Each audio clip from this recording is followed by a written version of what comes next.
23-story U.S. Bank Tower. The tallest building west of the Mississippi was designed to be occupied for more than 100 years. It was also built to survive the big one, an earthquake measuring at least 7.5 on the Richter scale. 1 decade after people, a lightning strike sets off a fire in the hills.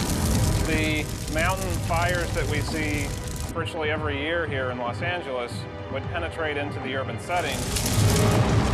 The structural steel frame withstands the searing heat, but the interior spaces burn quickly, turning LA's tallest building into a charred skeleton. 50 years after people. Now 200 years overdue, the big one, an earthquake measuring 8.0, hits Los Angeles.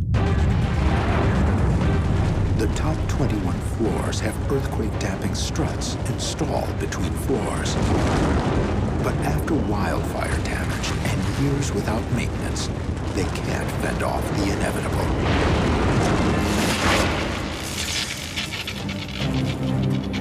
Looming over the scene of desolation is the Stratosphere Tower.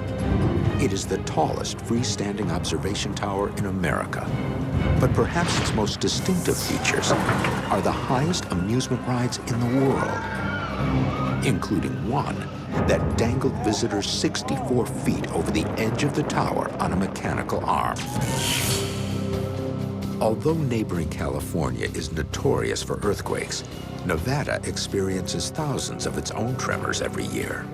The buildings in Las Vegas, because it's a relatively dry climate, you might think would last a long time, but actually, many of them will be shaken down. A violent quake lashes the tower back and forth like a whip. Losing support from its base, the big observation pod hits the ground at 150 miles per hour.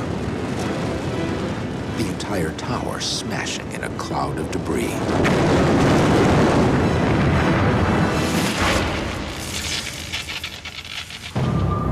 Petronas Towers. They are the world's tallest twin buildings, connected by a sky bridge that is the highest ever built. 75 years of steamy tropical heat have corroded the supports under the sky bridge. The corrosion buckles a supporting leg, turning the sky bridge into a one-way elevator. 500 years after people, the Petronas Towers may be the tallest man-made structure still standing on Earth, thanks to an extraordinary quirk in their design. In the time of humans, they were the tallest buildings in the world to be supported by a frame of concrete.